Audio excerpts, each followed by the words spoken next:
The debate over Mormonism rages, especially in the minds of the LDS apologists. Since FARMS was disbanded at BYU and then the Maxwell Institute got rid of Dan Peterson and he went over to Fair Mormon, the church kind of went underground behind the scenes or camouflaged on the Gospel Topics essays right on LDS.org, where you'd never find it unless you know how to sneak in through the back door looking through the site map.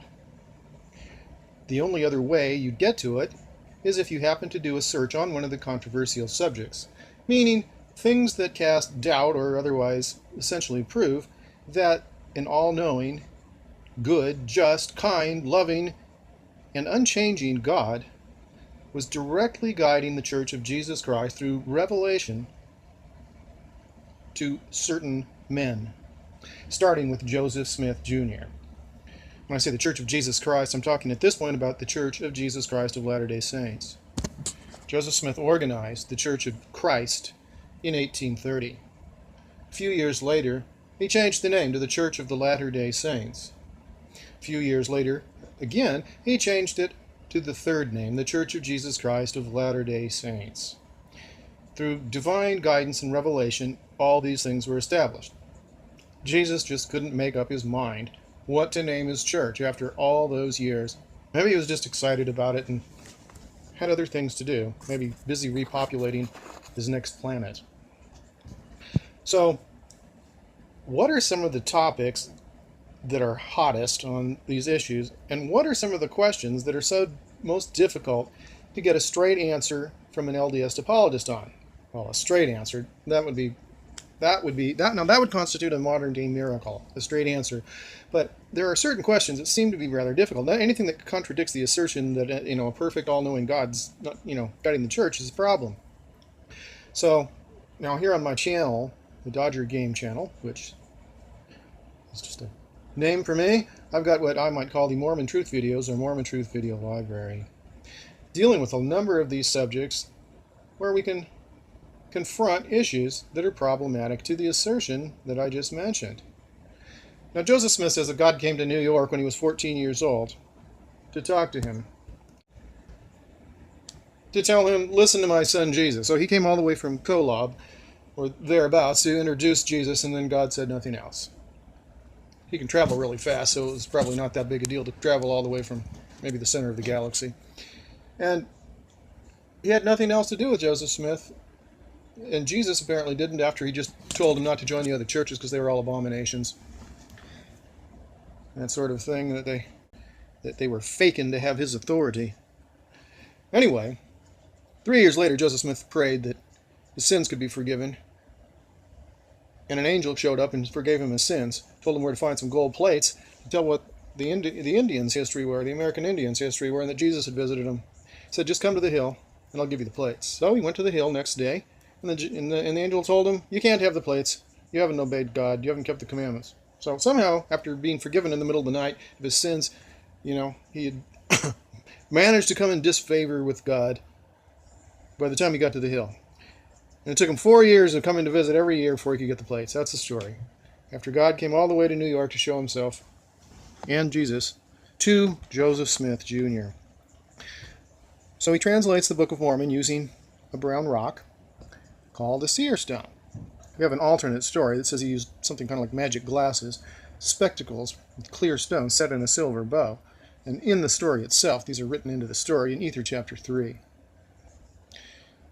Now, Joseph Smith had a history of being involved with searching for treasure using a seer stone, which is like a crystal ball kind of, but it's a brown rock, and you just put it in your hat, and you carry it with you instead of a bigger crystal ball, maybe. I don't know all the way magicians function. They got dark mirrors, crystal balls, seer stones, tarot cards, Ouija boards, divining rods. Oliver Cowdery and Joseph's dad were good with divining rods. Anyway, so we've got history of magic, which, in Mormonism, because that just doesn't seem to go along with a Christian theme. Of course, it doesn't go along with a Christian theme to have an occultist founding a so-called Christian religion. That seems to be a problem with Mormonism, because of Joseph Smith's occult background, with the Jehovah's Witnesses, due to Charles Taze Russell being a high-degree Freemason and occultist, and his family's links with, the skull and bones and that sort of thing. Or with Seventh-day Adventists, with disciple of Helena Blavatsky and the Lucifer Trust, Ellen Gould White, being head of that church back in the day. And then, of course, L. Ron Hubbard in Scientology. He was a disciple of Aleister Crowley, a Satanist and head of Ordo Templo Orientis in Los Angeles, where L. Ron Hubbard was his disciple. He used automatic writing to bring his scriptures on. Now, Joseph Smith, he got it off of brown rock or through the magic glasses. What do they call them? They weren't called Urim and Thummim in the Book of Mormon. By the way, Oliver Cowdery came up with that. Oliver Cowdery, interesting fellow, denounced Joseph Smith as an adulterer, as did David Whitmer. These two were part of the three witnesses to the golden plates and the angel. Critical witnesses for the veracity of the evidence for this record of ancient date being on golden plates. But later they both said Joseph Smith was a fallen prophet because they denounced him for committing adultery with numerous women and young girls as well. Kind of the alpha male thing, kind of like Warren Jeffs has done in later times with another Mormon offshoot. So these are controversial topics that are on here, but what I've found is if we can look at the rules by which the God of Mormonism is supposed to operate, and those that his servants are supposed to operate by in terms of revelation, if we find contradiction, well then we've noticed that Jesus Christ has got a severe problem in being honest. Looking at this video here, LDS Timeline Issues, Declaration to the Brother of Jared that he is the first to see Jesus. I've repeated this theme in a few of them. Here I'm looking at a timeline, and the newest one maybe here is talking about it on Ether Chapter 3. Basically, the problem is that in the timeline here, Adam and all the patriarchs are said to have been visited by Jesus 3 years prior to Adam's death. And a great story, and that's in Doctrine and Covenants 107, and then all these people had already apparently been living with Jesus in the city of Zion built by Enoch, according to Joseph Smith's new translation of Genesis, called Moses chapter 7. Now these people lived in the presence of the Lord, and Enoch walked with God and was face to face with him. And we have numerous verses describing this, and this is long before this brother of Jared story in the Book of Mormon, in which Jesus appears to him and tells him he's the first to ever see him. So I've got that here. It says, why does Jesus lie to the brother of Jared in the Book of Mormon, Ether chapter 3? It's quite clear. He's 1,000 years off. He's seen Enoch face to face, even though the Bible says no one can see God and live. Once Joseph Smith gets to the Bible, it's different. Not that I'm endorsing the Bible, but there's a contradiction. And here it's very, very blatant, because these are all LDS scriptures coming right through Joseph Smith. And so we've got the Book of Mormon says that 2200 BC is the first time Jesus revealed himself to anyone. And the Book of Moses says basically 3313 BC, 1100 years earlier. Jesus was face to face with Enoch and started a new city with him, the city of Zion. And then we got the Doctrine and Covenants a couple hundred years later. They all visit with Jesus in the valley of Adam-on-Diam in Davies County, Missouri, even though they'd already been with him for 240 years in the city of Zion. It gets very convoluted, but these were all well before the statement made in Ether chapter 3, verse 15, to the brother of Jared that he was the first. And verse 9 also affirms that he was the first one to ever have enough faith, even though Enoch had faith to move mountains and did so, moved rivers, and so powerful was the word and the language that God had given to him. It seems like Joseph Smith forgot what he had just published in the Book of Mormon when he published the Book of Moses. These contradictions don't stop there, but to me that one just really stands out. There are various contradictions in the Book of Mormon that alert us to the fact that there's a problem with truth and honesty here. As we see on the Gospel Topics Issues, complete contradiction when the brethren say in the Race and Priesthood Gospel Topics essay that dark skin is not a sign of divine disfavor or a curse from God.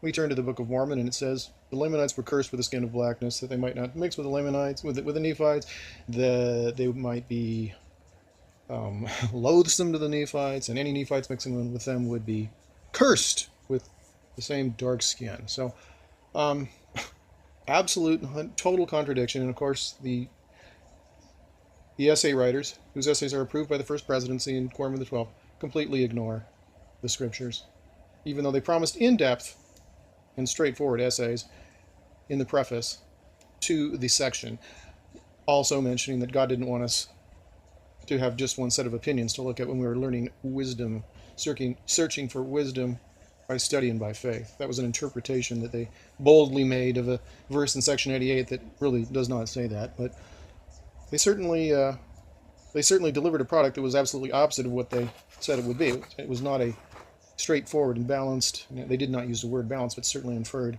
in-depth essay. It was ignoring the most pertinent things, and which of course were the things that contradicted everything they said, as they tried to sound absolutely PC and made several statements regarding race which do not concur at all with the scriptures in the Book of Mormon, Book of Moses, and Book of Abraham.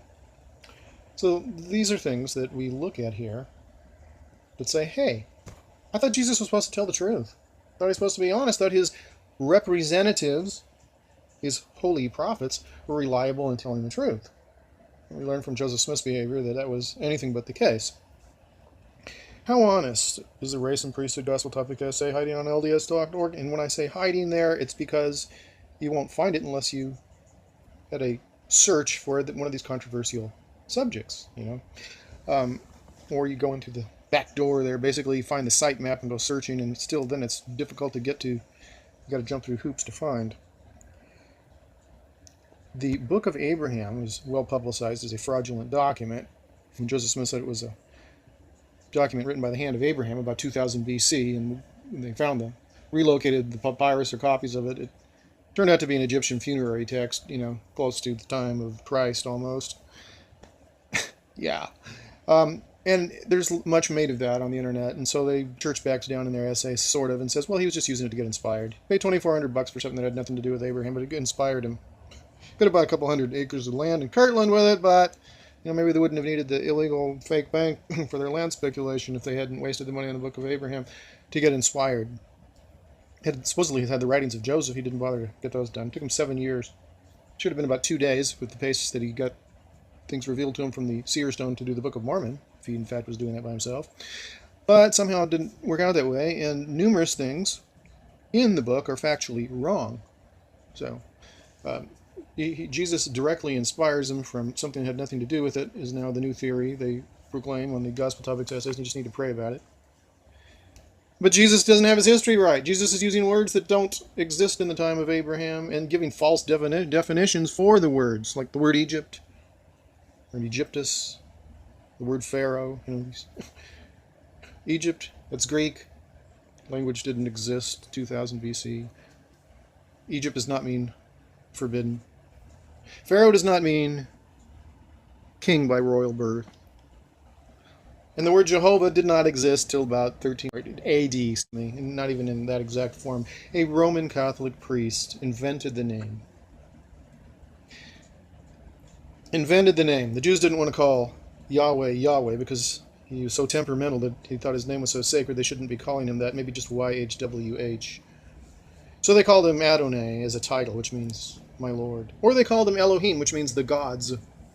And so this priest decided, why don't we create some Latin name and out of some blend we can derive from Elohim and Adonai. And they came up with something like Ehoah, as far as English goes. Because we didn't have a J or a V back then. So, I don't know, around the 16th century it turns into Jehovah. Tyndale puts it in the Bible. And Joseph Smith apparently copied it out of there and thought it existed in the days of Abraham. Sorry, Joseph Smith. It's a name that the Church of the Devil made up. One of their priests, 3,000 years later than Abraham existed. Oops. Probably seer stone was malfunctioning or in for repairs for 7 years. I don't know. The Book of Abraham video I did really gets into the documentation of these issues, so you can see for yourself where these things come from. So go into the channel, make sure you view that. Make sure you view the First Vision one to see the documentation of the history on what really happened. in that video, according to Joseph Smith's family and associates, which tell a completely different story than the 1820 version we've got, or the other 8 versions for that matter. Anyway, the church doesn't bother to talk about that. If you don't know, don't tell. Make up something that, obfuscates things, and make it so you can just say, you need to pray about it. There just isn't sufficient data. We'll never know except for prayer. And so Jesus will answer you by the gift of the Holy Ghost. Unless, of course, you're not worthy. Maybe you're not good enough. Maybe you better home teach twice a month if you don't get a burning in your bosom to confirm to you that the book of Abraham truly was inspired of God. God inspires us to write down all sorts of false, factual information in the book. But they don't want to discuss that. They just try to deal with the fact that it was, proven to be the source was a fraud. It had nothing to do with being written by the hand of Abraham, though Joseph Smith says it, so we just have to ignore that part. He didn't really mean it. Didn't mean it, Yeah. So, Gospel Topics essays. You'll find some reviews of them in here. Race and priesthood and the DNA ones are ones I really focused on, I suppose. Showing the absolute contradictions, showing that the brethren lie to us, they seek to deceive us. In these essays, they're very deceitful. They break their word as to what they are going to do, and then they're apologetics when they state they're going to be straightforward, in-depth essays, not legalistic. Legalistic? They're not legalistic. They're just drawing us astray, pretending to be in-depth. They're in-depth about all kinds of things that have nothing to really do with the actual core issues. And they ignore the most pertinent documents, the scriptures. Unless, of course, they can find one that supports their tenet, and they ignore everything that contradicts it. Sounds pretty fair and balanced, doesn't it? Sounds pretty straightforward. Sounds like it's not limiting itself to one set of opinions, doesn't it? Oops. Was I being facetious? Anyway, that's what I wanted to say for this moment. The Dodger Game Channel, Mormon Truth videos. Bringing in some clips from other folks who have noticed that the church leaders are not honest. Some popular folks from Zelf on the Shelf channel. They do a very good job, very witty and observant. Seem to have a bit more integrity than the holy prophets. Yeah. Well, Mormon Truth videos signing off. Get into the channel, share it, read the documentation. First Vision's another really well-documented one that's just... Oh, his stories. They're so convoluted and so provably wrong by the testimony of his own family members.